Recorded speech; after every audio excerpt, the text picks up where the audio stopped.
La construcción de un sistema de seguridad social o su reforma profunda debe partir en su ley constitutiva de un primer bloque.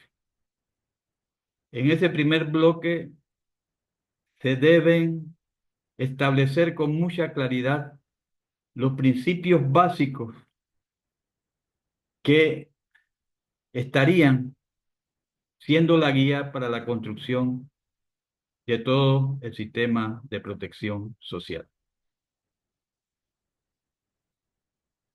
Lastimosamente,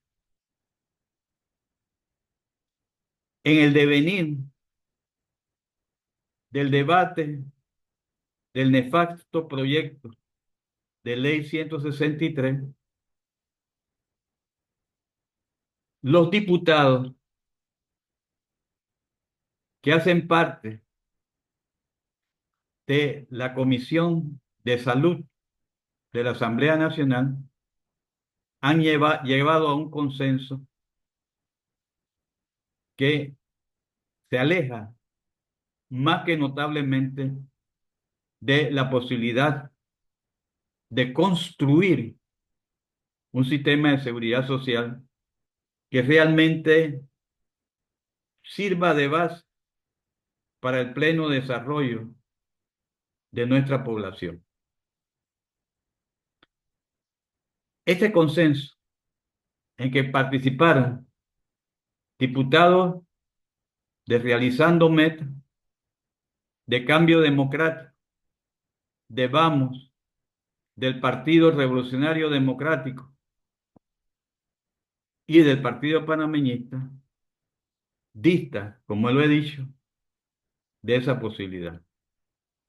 En primer lugar, porque en ninguna parte de las propuestas que se van o que se llegaron a consensuar, se establece con plena y meridiana claridad que la seguridad social es un derecho humano.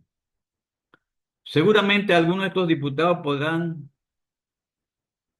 señalar que en uno de los principios se dijo que la salud es un derecho humano. Y sin lugar a dudas lo es. Pero cuando hablamos de seguridad social, no es el único derecho humano. La seguridad social tiene la misión de proteger a las personas, a los ciudadanos, de todos los riesgos sociales a los que está expuesto. Y eso significa derecho humano a una pensión digna, derecho humano a la protección frente a los riesgos laborales y eventualmente, como debería ser, protección para los casos de las personas que se encuentran desocupadas forzosamente. Eso no aparece en ninguna parte del consenso. Eso tiene consecuencias. La primera consecuencia, obviamente, es la ausencia de un principio básico que se conoce como el principio de la subsidiariedad. Ese principio, como bien se plantea en la página 8 del documento Hacia una solución alternativa de la Universidad de Panamá, tiene un claro significado. El mismo lo que señala es que siendo la seguridad social un derecho humano, el responsable fundamental, primario y básico de esa seguridad social es el Estado. Y por lo tanto, es el responsable básico de asegurar una base financiera y económica suficiente para que funcione una seguridad social basada en los derechos humanos.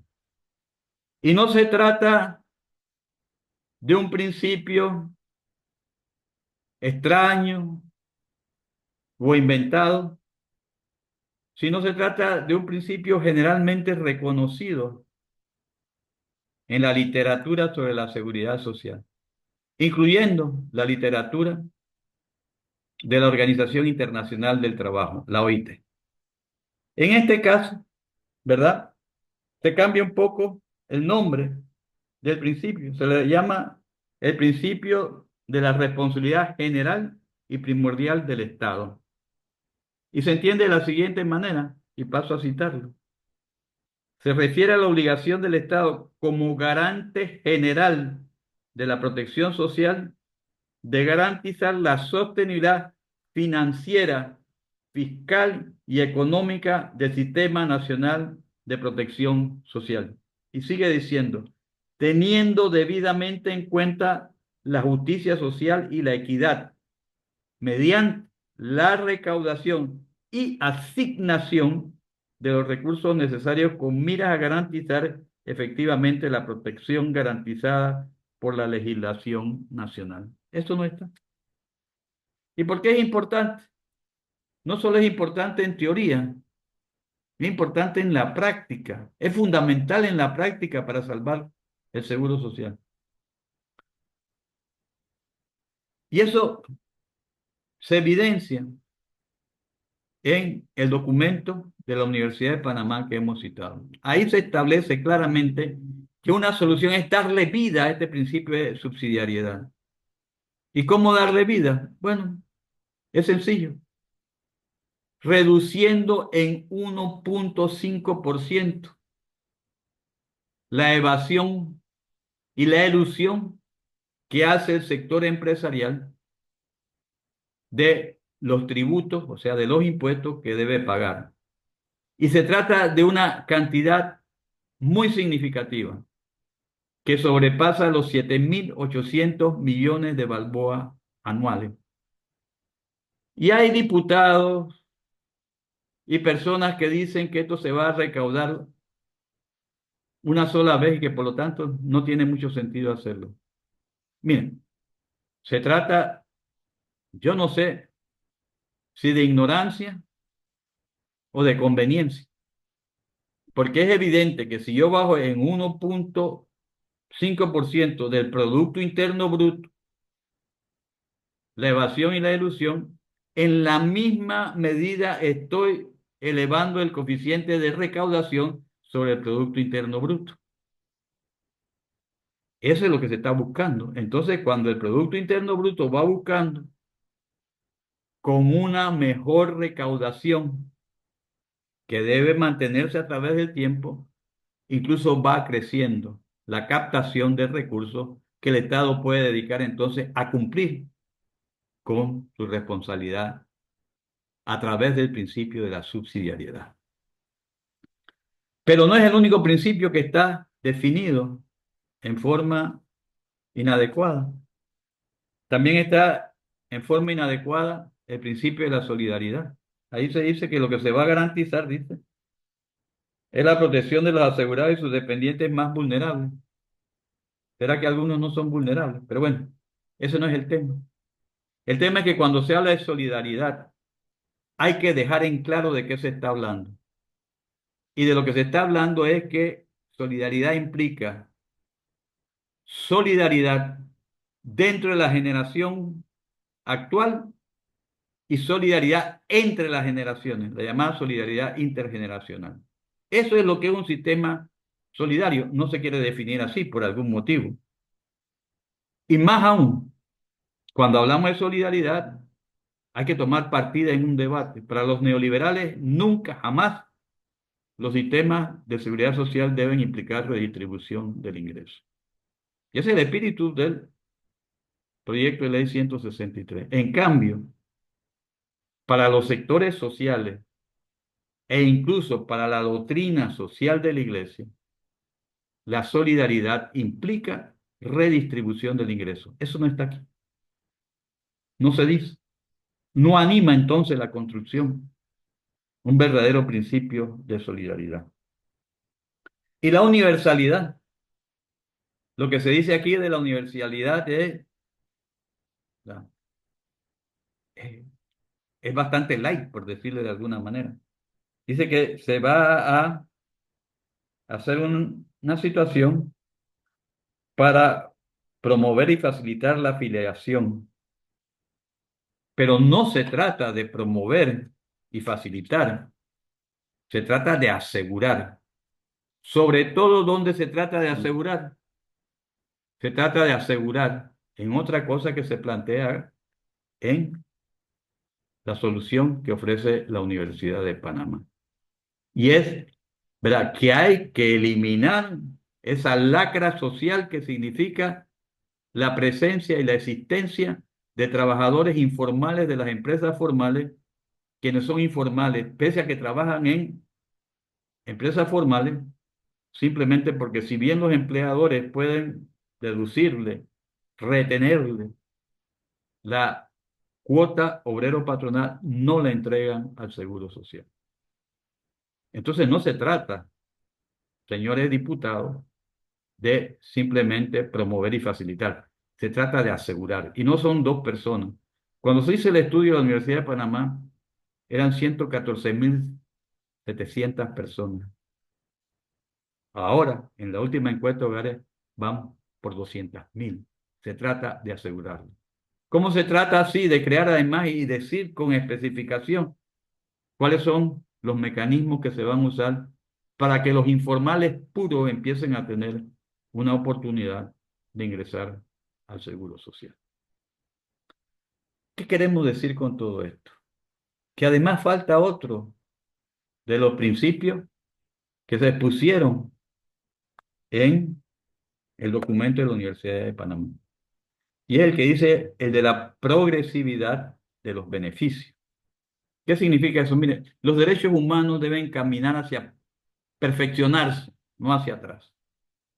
Entonces, ese principio, que es un principio importante de la seguridad social, lo que significa es que las prestaciones de la Caja del Seguro Social no pueden ir en reversa.